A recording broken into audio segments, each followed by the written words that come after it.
Muito bem-vindos a mais um episódio da Troca de Bolas com o Miguel Seabra e o Pedro Coelho. Muito boa tarde. Então, vamos para o rescaldo aos Campeonatos Internacionais de Itália, em Roma, Masters 1000 de Roma, com o triunfo de Novak Djokovic e também de Iga Świątek. Vamos falar também da disparidade de prize money, um tema que causou alguma polémica, recordes de assistência, mas também vamos começar já a entrar por esta semana com a presença dos portugueses no qualifying de Roland Garros. Pedro, vamos então ao lançamento de mais este podcast.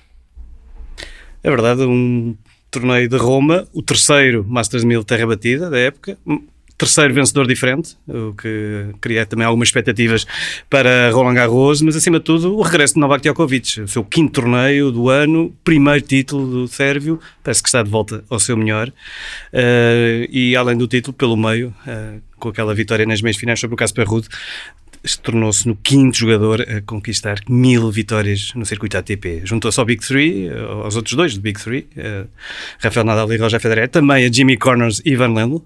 E é este o restrito clube de 5 jogadores com 1000 vitórias no circuito ATP. É incrível, não é? É o clube dos milenários. Enfim, Novak Djokovic, nós dissemos aqui no rescaldo ao Masters 1000 de Madrid que tanto o Rafael Nadal como o Novak Djokovic, atendendo às circunstâncias que afetaram de maneira distinta as respectivas épocas, tinham saído da capital espanhola algo satisfeitos com a sua produção de jogo, no plano físico e também no plano competitivo.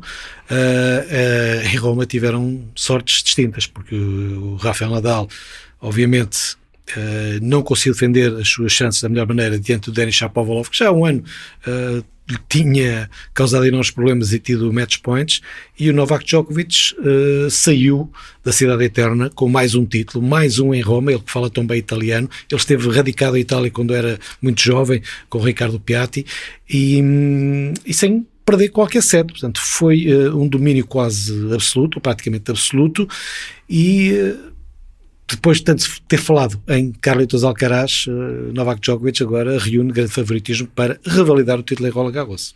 Até porque o Nadal também saiu um bocadinho pela porta pequena, porque acabou por não só ser eliminado, mas também com uma lesão no pé, que já é uma lesão crónica, mas que impediu de competir mais do que gostaria antes de Roland Garros.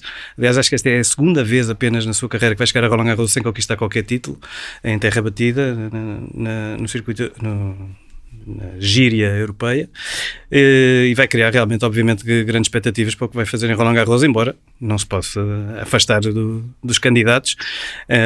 Não sei se ainda reunirá maior favoritismo do que Alcaraz neste momento devido a tal lesão, mas a jogar a melhor de 5 sets tudo é diferente, não é? E a experiência de Nadal poderá falar mais tarde. Deixa-me só dar aqui duas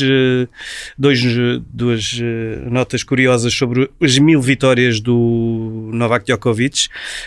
Mais de metade dessas 1000 vitórias foram em hardcourts, 636, e outra curiosidade também, dessas 1000, mais de 700 foram em grandes torneios. 380 em torneios Masters 1000, 323 em torneios Grand Slam. É Sim. Mesmo um jogador talhado para os grandes momentos. Até porque a partir de certa altura, ele, como os restantes dois elementos da Santíssima Trindade, passaram a jogar mais apenas à volta dos grandes torneios, ou seja, a sua calendarização é mesmo de elite. Portanto, torna-se perfeitamente compreensível que a maior parte dessas vitórias seja conseguida em grandes torneios. E por falar em grandes torneios, há um dado muito interessante, um dado comparativo com números que apontam Novak Djokovic como o jogador com o melhor currículo desta altura, com 63 títulos em grandes torneios, divididos por 20 títulos do Grand Slam, 5 títulos no ATP Finals, ou seja, o antigo Masters, e 38 títulos Masters 1000, ele que reforçou assim o seu recorde nesse departamento, uma vez que Rafael Nadal ficou com 36. Rafael Nadal, por sua vez, tem um total de 58 grandes títulos, portanto 36 Masters 1000, um título olímpico e 21 torneios do Grand Slam. Roger Federer, 54 grandes títulos, com 28 Masters 1000, 6 ATP Finals e 20 títulos do Grand Slam. É claro que, no que diz respeito a Rafael Nadal, convém não esquecer também o número de taças Davis que ele conquistou ao serviço da Espanha, sendo que Novak Djokovic e Roger Federer ganharam apenas uma vez a taça Davis ao serviço, no caso de Novak Djokovic da Sérvia, obviamente, Roger Federer da Suíça. Pois é, Novak Djokovic saiu de Roma com o título, sem perder qualquer set. O Novak Djokovic, que pode muito bem ter de defrontar o Rafael Nadal nos quartos de final da Roland Garros, uma vez que, enfim, a determinação dos cabeças de série é feita segundo o ranking publicado na segunda-feira desta semana, esta segunda-feira, e Rafael Nadal, como quinto, pode cair, obviamente, numa zona muito complicada. E recordo-me aqui do ano passado, agora Ivanisevic, antes de Roland Garros, ter dito que era sempre preferível para Novak Djokovic jogar com Rafael Nadal antes da final, e deu-se o caso de eles se levantarem naquela extraordinária meia-final com o triunfo do Novak Djokovic. Também foi muito marcante aquela frase do Rafael Nadal relativamente à sua lesão. Sim, realmente ele acaba por mostrar-se um pouco apreensivo, porque a lesão dele, ele já sabe que é uma lesão recorrente. Ele também já disse muitas vezes que sabe, e tem jogado com dores, mas acho que ele também preferiu agora parar 2 semanas para tentar recuperar ao máximo para Roland Garros, e aquilo que temos visto de Nadal é que sempre vem sempre muito forte, não é? Sim, portanto, ele disse que eu não estou lesionado, eu sou alguém que convive com a lesão, e foi uma frase muito marcante, e ele próprio admitiu que muitas vezes é desmoralizante, e eu que tive uma grave lesão no cotovelo sei o que isso é que chega-se a um ponto em que se ganha a aversão, é demasiada dor. Ele falou nisso, ele disse que joga ténis porque gosta, para se divertir, mas às vezes as lesões acabam por tirar a alegria toda a jogar, e acaba por... A jogar e da vida, a própria vida dele. Exatamente,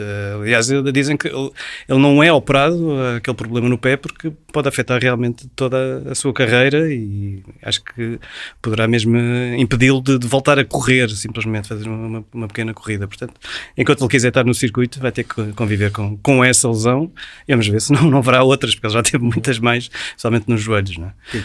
Ele chega a Roland Garros sem qualquer título em terra batida, mas também convém não esquecer que ele jogou apenas 2. Madrid, para mais altitude, a altitude nunca beneficiou o jogo de Rafael Nadal nesse torneio da capital espanhola, e Roma visivelmente condicionado no plano físico. Vamos ver se ele consegue recuperar para Roland Garros. Agora, no que diz respeito aos restantes jogadores em Roma, esses gladiadores da terra batida, destacas mais algum? Cristiano Ruud chegou às meias finais, provando uma vez mais que é um excelente jogador em terra batida, e hoje em dia também é um excelente jogo em hardcourts, convém não esquecer, um jogador muito, muito difícil de bater, e também alguém muito inteligente, tem sempre a palavra certa, sobretudo quando fala após os encontros ou nas cerimónias de entrega de prémios. Tem uma mente brilhante o Casper Ruud. E é por isso que está no top 10, devido a essa consistência também noutros pisos. Mas tem que salientar, obviamente, o Stefano Tsitsipas. Há bocadinho falaste que o Djokovic não perdeu nenhum set, mas esteve quase a perder o segundo set da final. O Tsitsipas chegou a liderar por 4-1 e 5-2, e realmente já tinha ganho em Monte Carlo. Acho que mostrou que é também um jogador a ter em conta para Roland Garros. Até porque o ano passado esteve a ganhar a final diante de Novak Djokovic por 2-0. Já lá esteve na final. Agora, acho que o sorteio vai dizer muito também daquilo que poderá acontecer. Vamos ver quem é que fica em cada quarto do quadro, e os possíveis duelos antes das meias finais e final, não é? Tivemos uma vez mais o Sasha Zverev, enfim, ele já ganhou em Roma, desta vez atingiu as meias finais, mais uma vez defrontou o seu velho rival Stefanos Tsitsipas. Continuo a achar um Zverev muito dependente do serviço, apesar de ter muitas qualidades, é um excelente jogador, não é só serviço, mas continuo a achar que quando aquele serviço não entra, acho que o jogo dele desmorona-se um bocado. Acho que a confiança é bastante afetada, mas há que também dar muito valor ao Tsitsipas, que soube contornar isso. Ele foi dominado no primeiro set, e no entanto soube variar. Acho que tem mais soluções e procura essas soluções. É um jogador que gosta muito de vir para a rede, o que não é hoje em dia, e principalmente nestes embates com outros jogadores do top 10, entre aspas, arriscado. Não é? É preciso ter realmente muita confiança, estar muito preparado para perder alguns pontos, mas também sabendo que vai ganhar também muitos outros e às vezes ganham os pontos importantes, não é? O Stefanos Tsitsipas tem um estilo de jogo até muito do agrado dos tifosi, dos italianos. Protagonizou um duelo sensacional com o Grigor Dimitrov, em que o público influiu muito na contenda, salvo match points, enfim, e ele no fim disse que o campo central parecia um coliseu. Isso fez-me recordar os tempos míticos dos campeonatos internacionais de Roma no Fórum Itálico, com episódios rocambolescos que vale a pena mencionar, e já os vou mencionar depois de fazermos alusão a um recorde de assistência. É verdade, estes internacionais de Itália bateram o recorde de assistência, foram 230 mil espectadores que passaram ali pelos cortes durante toda a semana. Realmente um número fantástico.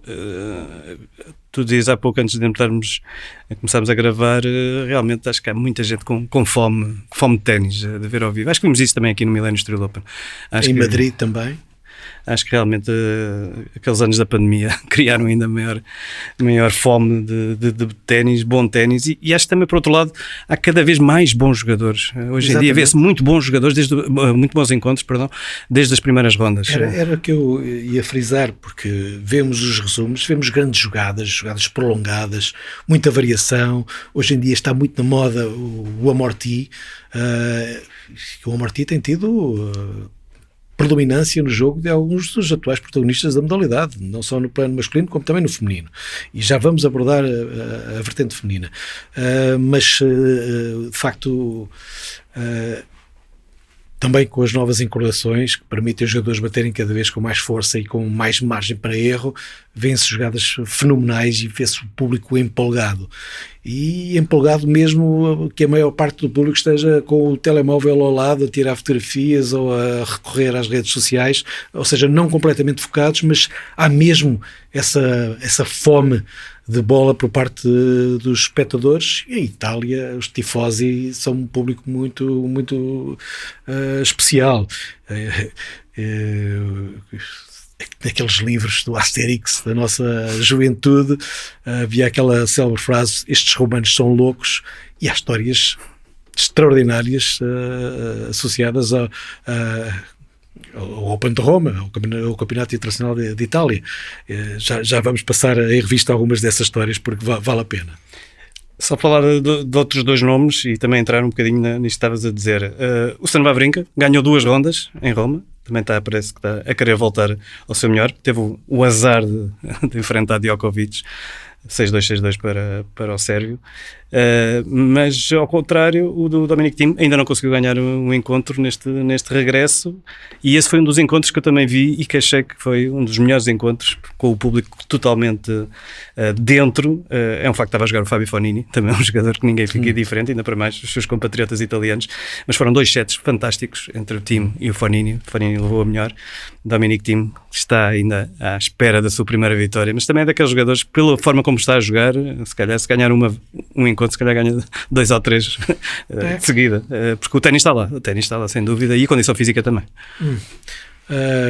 Quanto ao Bisonte, ou seja, o Stan Wawrinka, ele ainda tem muito ténis, mas está um passo mais lento relativamente ao Dominic Thiem.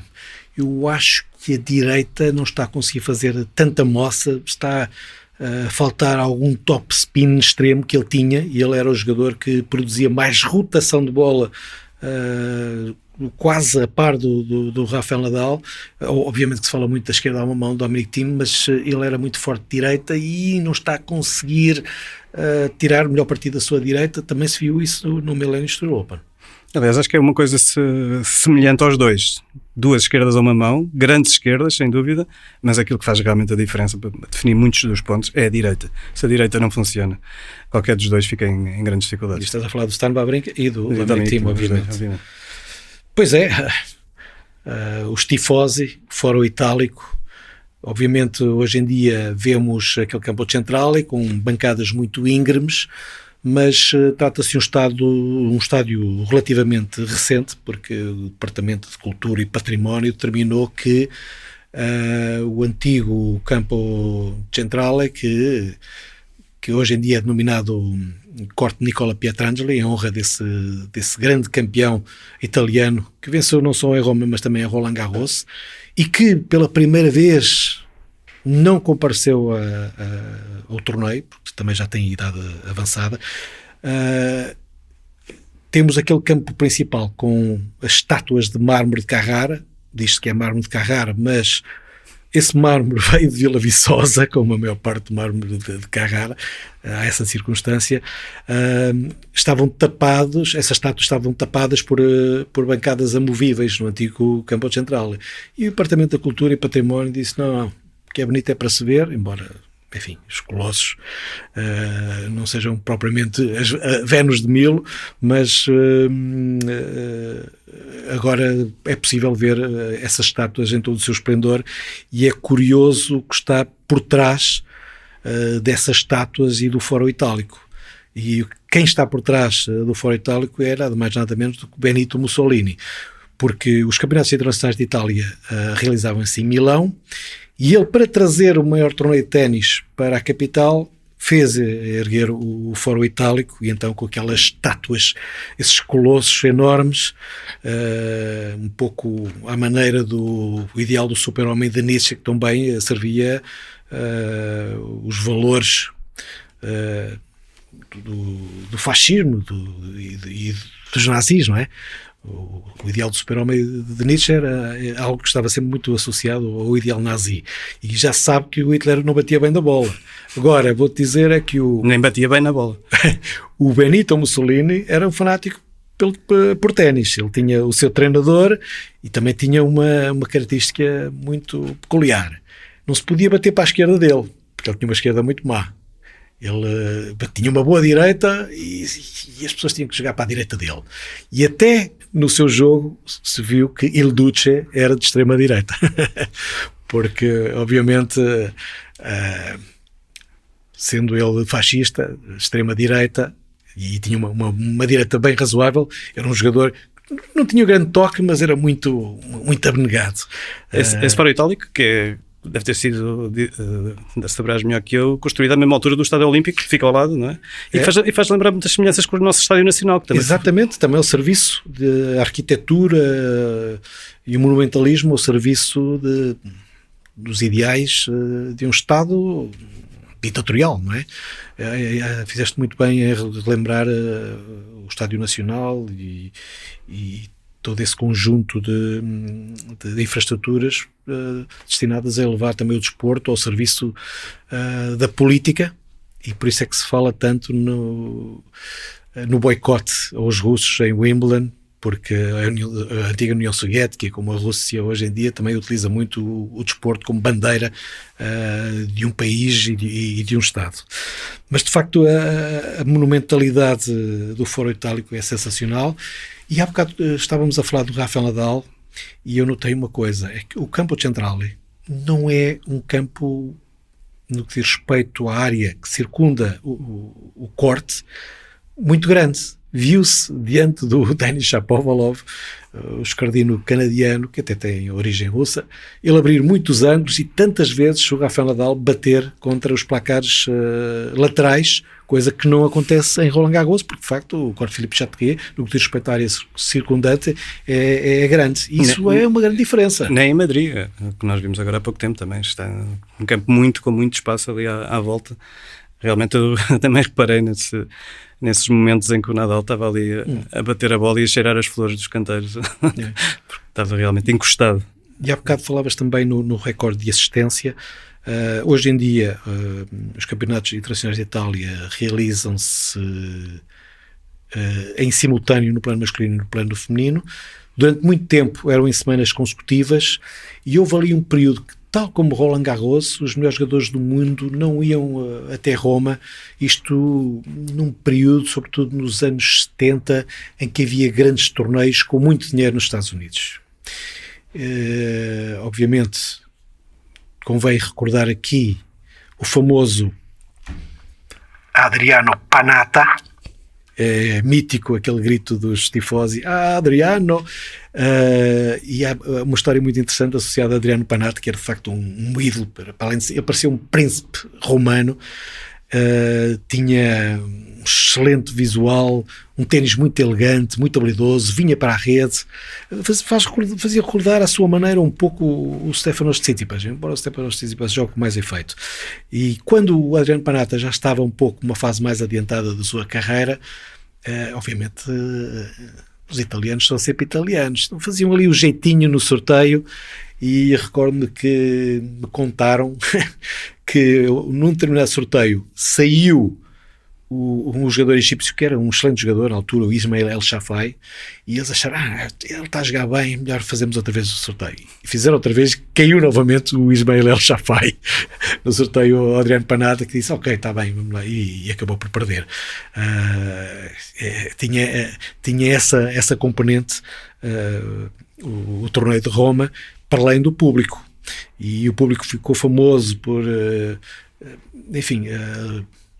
ir contra alguns jogadores. Por exemplo, o Ivan Lendl, quando jogou uma final com o Guilherme Pérez Roldan na década de 80, a final foi apresentada como o belo Guilherme Pérez Roldan e o monstro, o Ivan Lendl, chamavam-lhe Drácula, Caveira, e o Lendl chateou-se e ficou alguns anos sem ir lá. E quando voltou, o público com cartaz a dizer Deus perdoa, Lendl não, embora nesse ano ele não tenha ido muito longe. Portanto, há inúmeras histórias fabulosas de Roma, como por exemplo aquela história do Ilie Nastase, também um jogador muito popular, em que mandaram uma garrafa de água para o corte, e ele disse, ao menos mandem champanhe. E outra vez também chamavam nomes, ele dizia, o Panatta dizia ao árbitro, estes senhores estão-me a chamar filho da, ao menos que me chamem senhor filho da. E a biografia do Ilie Nastase chama-se Mr. Nastase, precisamente por causa dessa tirada, do senhor Nastase. O senhor filho da... que ele foi uma figura marcante da década de 70, icónica, e também fez com que fossem criados regulamentos para controlar o seu temperamento, como o próprio John McEnroe. Mais histórias... Há muitas histórias à volta, de facto, do Fórum Itálico, encontros que tiveram, pontos que tiveram, cruciais que tiveram a ser repetidos com o lançamento de pães para o corte, os famosos panini, e o público italiano, os tifosi, gostam de cantar as suas preferências em uníssono, ou com o urro avulso, mas proporciona sempre um espetáculo à parte, e foi bom ver este ano de novo, com aquela fome de bola, o público influir ainda mais no torneio. Foi um ambiente fabuloso, para além de tudo o resto à volta do torneio, todo aquele sainete, a classe, as pessoas que se vestem da melhor maneira, a melhor maneira italiana, para ir até ao Fórum Itálico. Vamos passar para o ténis feminino, e deixa-me só, antes de passar, só referir também que é um dado curioso: o dia em que o Djokovic ganha a final de Roma, o seu filho, Stefan, de 7 anos, ganha também o seu primeiro torneio de ténis. Acho que temos aqui uma dinastia para muitos anos. Vamos então para o ténis, para o torneio feminino, para a Iga Swiatek, que é fantástico. Eu não me lembro sequer de ver uma Serena Williams chegar a número 1 mundial e continuar a ganhar. É um assumir de primeira jogadora do ranking, líder do ténis feminino, de uma forma que eu sinceramente não me lembro. São 5 títulos consecutivos por parte da tenista polaca. É incrível. Verdade, embora a Serena Williams e a própria Venus Williams, no seu auge, não jogassem tantos torneios, elas desde muito cedo se focaram muito nos torneios do Grand Slam. Obviamente a Iga Swiatek no Open da Austrália não chegou tão longe como desejaria, mas desde então tem estado muito bem, e tem sido muito difícil ultrapassá-la, e ela está agora na terra batida, onde o seu ténis supostamente é mais eficaz, onde ela ganhou o seu título principal em Roland Garros em 2020, e acabamos por ter, se calhar, a final ideal, porque tivemos uma Ons Jabeur que vinha do título em Madrid, onde não jogou a Iga Swiatek, e a Iga Swiatek tinha também toda esta série invencível mas de facto a polaca não perdoou. E ela tem-se evidenciado pela capacidade que tem em aplicar rodas de bicicleta às suas adversárias. A contabilidade de 6-0 que ela já leva este ano, para não falar dos anos anteriores, é sensacional. Não, ela nunca perdeu um set em finais que ganhou. Exatamente. Aliás, o único set que ela perdeu numa final foi a primeira final que ela disputou em Lugano, e a partir daí foram já 8 títulos e ganhos sempre. Finais ganhas sempre em 2 sets. É impressionante. Deixa-me só referir que essa vitória em Roland Garros foi em setembro, por causa da tal adiamento em 2020, e as condições eram as mais pesadas, mais lentas que alguma vez se viu num torneio de Roland Garros, pelo menos de princípio ao fim. Não é? E ela em Roma já tinha aplicado um 6-0 na final diante da Karolina Pliskova. Portanto, é incrível. Os 6-0s, os 6-1s a sucederem-se.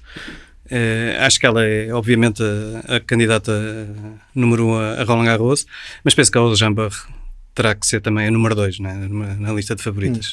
São as duas grandes dominadoras desta época terra batida. Eu vejo a Iga Świątek talvez vulnerável a jogadoras que batem com muita força e com grande profundidade, porque ela, tal como o Rafael Nadal, por vezes sofre diante de adversários com essas características, como acontecia desde o Robin Soderling, o Thomas Berdych numa fase inicial e sobretudo o Juan Martín Del Potro e depois o Novak Djokovic, porque a Iga Świątek tem aquela direita que também é muito inspirada em Rafael Nadal, porque o Rafael Nadal sempre foi o ídolo dela. Ela precisa de algum tempo para armar a direita. A esquerda ela consegue gerir da melhor maneira, agora aquela direita ela precisa de algum tempo, e às vezes vamos ver se ela consegue ultrapassar eventuais dificuldades que jogadores mais possantes, com um ténis poderoso, sobretudo muito profundo, lhe podem causar. Mas obviamente, como disseste, eu também concordo, é a principal candidata, acho que é uma candidata natural. Agora, a Barbara Krejcikova, tentora do título, tem andado desaparecida, problemas físicos, enfim, também a Maria Sakkari, esperava-se mais dela em Roma, mas sobretudo é bom ver uma jogadora como a Ons Jabeur, muito habilidosa, com aqueles amortis, aquele toque de bola, aquela inspiração, uma inspiração muito latina, sendo ela magrebina, da Tunísia, e é bom também ver uma mulher árabe nestes grandes palcos lutar pelos grandes títulos, tendo ela conquistado o grande título que foi o de Madrid. Ela é mais do que uma grande jogadora, é realmente uma ídolo para o desporto árabe. É que, para mim, é realmente uma jogadora que gosto imenso de ver, até porque tem um ténis diferente logo à partida. Faz lembrar um pouco também a Agnieszka Radwanska, que também era assim um pouco diferente das suas colegas na altura, que especialmente numa fase do ténis feminino em que se batia muito forte, realmente havia pouca variação. E em relação a todos esses nomes que disseste do ténis feminino, vamos ver também o que é que vai acontecer na primeira semana. Acho que a primeira semana de Roland Garros vai ser uma fase de triagem. Costuma-se sempre dizer que a segunda semana do torneio do Grand Slam é um torneio diferente, portanto vamos ver, todas as que chegarem à segunda semana, a partir daí também terão as suas legítimas aspirações a ir longe, especialmente porque há jogadoras também bastante experientes, como a Simona Halep, a própria Sakkari, que estavas a falar, também já são jogadoras com presenças em finais. A própria Krejcikova também, não sei o que é que ela está a jogar em termos de forma, mas são jogadores que chegarem ali à segunda semana, últimos dias, são jogadores que temos que contar. Os jogadores mais poderosos, como a Amanda Anisimova, podem ter a sua palavra a dizer em cortes de terra batida mais rápidos em Paris. Até porque Paris também, realmente, às vezes os dias mudam, as condições de jogo mudam muito de dia para dia, não é? Pode estar úmido, pode estar sol, e isso faz logo ali uma certa diferença, e há realmente variações. E em Roma isso também acontece, porque também há sessões noturnas e podemos passar de um dia extremamente quente para uma noite muito fresca e úmida, porque ali na imediação há a vegetação do Monte Mário. E eu digo isto por experiência própria, que já apanhei uma enorme constipação, porque um dia de grande calor, canícula, e depois chegamos à noite, frio e úmido, apanhei uma grande constipação devido ao famoso Monte Mário, com toda a sua vegetação. Enfim, em Roland Garros também vamos ter a sessão noturna, isso também vai contribuir para alterações das condições de jogo ao longo do dia. E continuamos ainda em Roma, só por falar um pouco do torneio feminino. Há bocadinho falaste realmente que os dois torneios feminino e masculino realizam-se na mesma semana. Há quem goste, há quem não goste. Diz-se que o circuito feminino acaba por ganhar alguma vantagem nisso, porque ganha outra mediatismo. Mas às vezes, se calhar, acho que não. Acho que às vezes são um bocado ofuscadas. Os jogadores são um bocado ofuscadas por aquilo que se está a passar no torneio masculino. O que é que tu achas?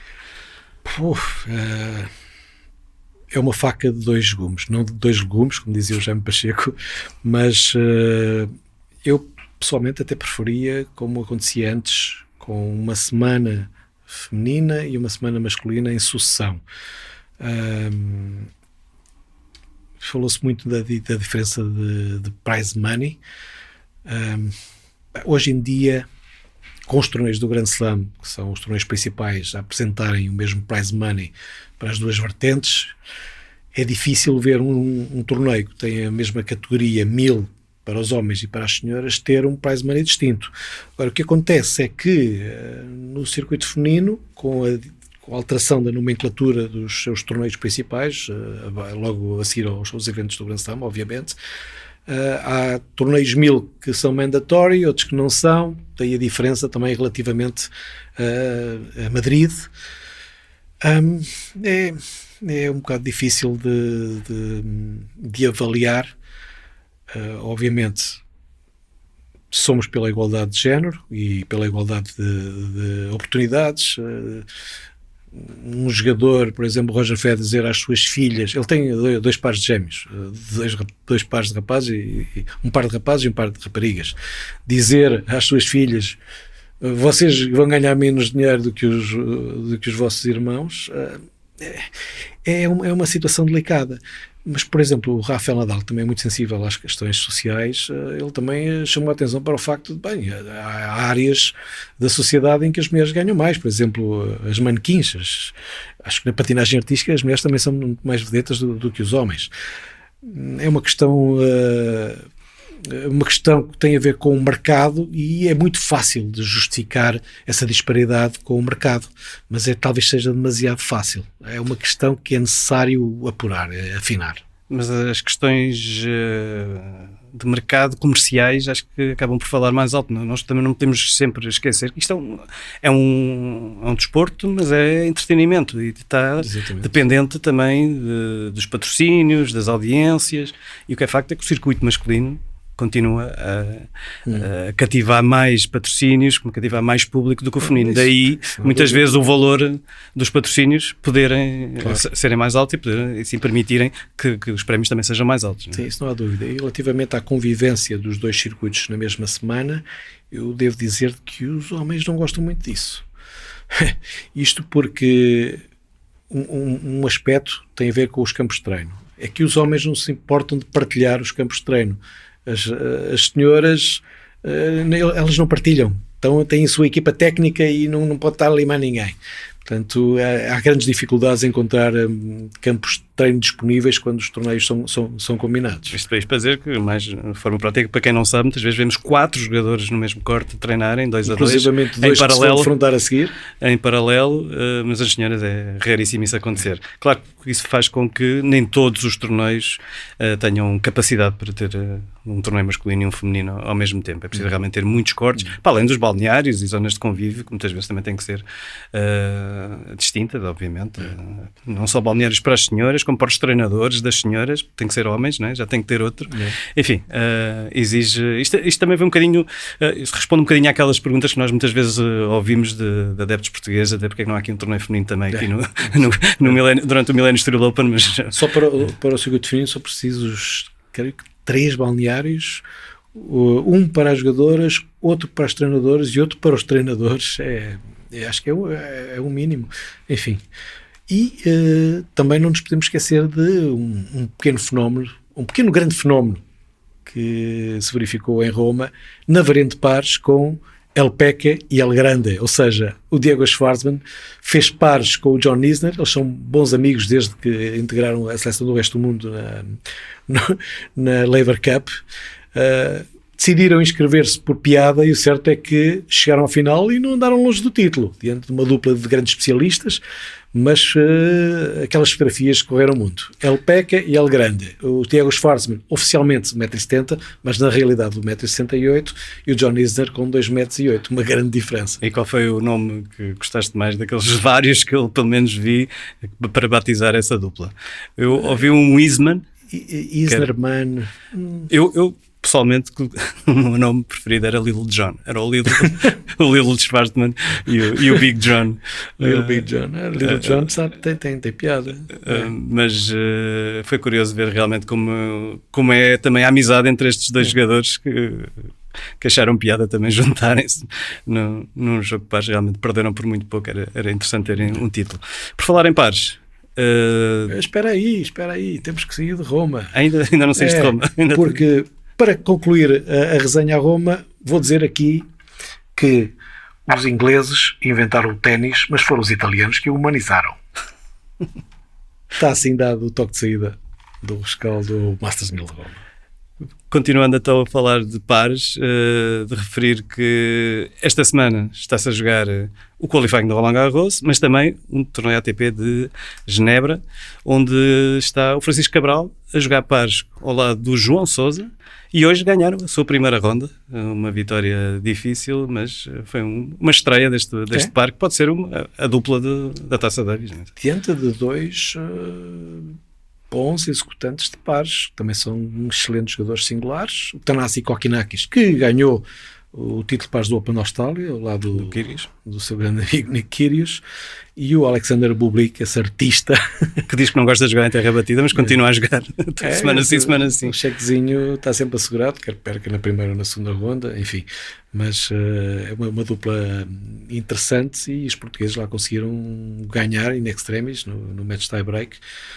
Vamos ver até onde poderão chegar. Um torneio que é equivalente ao nosso Millennium Tour Open, no ATP 250, mas como já aqui fiz questão de referir, mesmo sendo realizado numa cidade riquíssima como Genebra, num país com grandes tenistas como a Suíça, não tem comparação com o nosso evento. De facto, o nosso é bem melhor, e eu já estive por várias ocasiões nesse evento que se realiza no alto de uma colina com o Lago de Genebra ao fundo, no Parque des Eaux Vives. Não tem comparação com o nosso torneio, de facto. Mas também as atenções já começam a virar-se para Roland Garros, Pedro. Só para fazer a passagem para Roland Garros, de dizer que o Francisco Cabral garantiu a entrada direta no quadro de pares. Ele vai fazer dupla com o Holger Rune, um grande jogador. O amigo Holger. O único outro teenager que está no top 100, além do Carlitos Alcaraz. Em pares não sei o que é que ele realmente vale, mas será uma dupla interessante também de acompanhar. E falando então de Roland Garros, começou hoje o qualifying, e com um dia fantástico para o ténis português. 3 encontros, 3 vitórias no Borges, Gastão Elias e Pedro Sousa a ganharem, todos eles em 3 sets. Jogos duros. Não se costuma dizer que a maior comunidade portuguesa depois de Lisboa é de Paris. Não sei se eles tiveram muito apoio ou não. O que é facto é que foi um excelente arranque para o nosso ténis, vamos ver. Bom, pelo menos permanecendo no torneio, mantém acima esse número de luzes da Cidade de Luz. Acho bem. Acho sempre que qualquer jogador português ganha um encontro ou onde quer que seja, é ótimo para a moral. É bom ver de novo o Pedro Sousa a ganhar encontros, para além do Nuno Borges, que eu acho que tem ténis para ir bem mais longe. Borges, que esta semana é 126º, é o seu novo máximo novamente. Aliás, quase todas as semanas bate o máximo em termos de ranking, continua a subir, vai se aproximando do top 100. Acho que não faltará muito para vermos o Borges no top 100. E vamos ver se algum deles consegue realmente juntar-se ao João Sousa no quadro principal do Roland Garros. O João Sousa, que já lá está, vai jogar esta semana também em Genebra, deverá estrear-se amanhã. Vamos ver também. Também gostaria de ver o João chegar a Paris com 1 ou 2 vitórias, pelo menos, para animar a sua moral e a sua confiança. Muito bem. Bom, acho que já falámos muito, falámos bem, falámos menos bem. Falámos bastante e dispersámos um pouco, mas sobretudo do que diz respeito ao Fórum Itálico. Há tantas histórias por recordar e perdemos um pouco as peripécias do Fórum Itálico e os episódios protagonizados também pelos tifosi. Fica assim concluída a resenha de hoje, esta troca de bolas que teve por foco principal o Masters 1000 de Roma. Cá estaremos em breve já com novidades sobre o sorteio de Roland Garros e as perspectivas para mais uma edição do maior torneio do mundo em terra batida, na Catedral da Terra Batida, Roland Garros. Depois temos tido, enfim, o Coliseu, que foi o Fórum Itálico.